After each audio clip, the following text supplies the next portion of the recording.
Last week, Abraham spars with God over the fate of two cities, Sodom and Gomorrah. The two cities are destroyed, and at the very end of the story, God calls upon Abraham to offer his son on a mountain, Akedat Yitzchak, the binding of Isaac. So we turn to this Torah portion expecting once again something of earth-shaking significance, some spectacular event, some powerful religious truth. And you open this Torah portion, and what do you get? Nothing. Absolutely nothing. Nothing happens in this Torah portion. The first story is Sarah, our mother, dies. She's 127 years old, and Abraham has to go negotiate for a burial plot.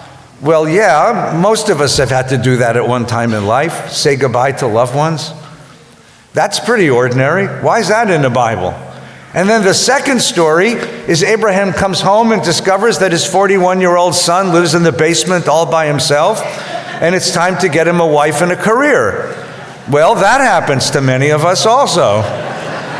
So he goes on J-date. No, he sends his servant back to Mesopotamia, and the servant finds a wonderful girl named Rebecca. Turns out to be Isaac's first cousin, but don't play with that one.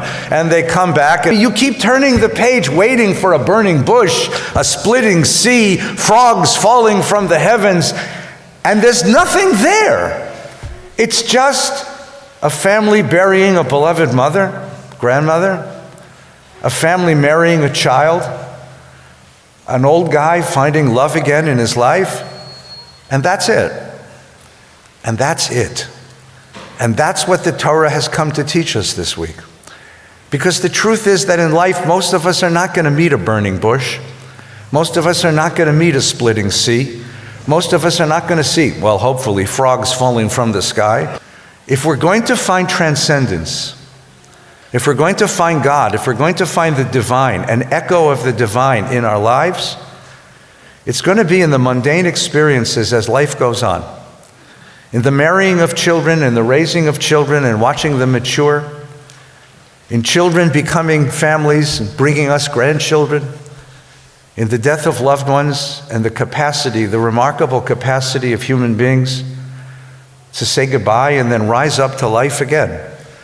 It's in the rhythm of ordinary events that we're going to find the transcendent. And that's the great truth of this Torah portion.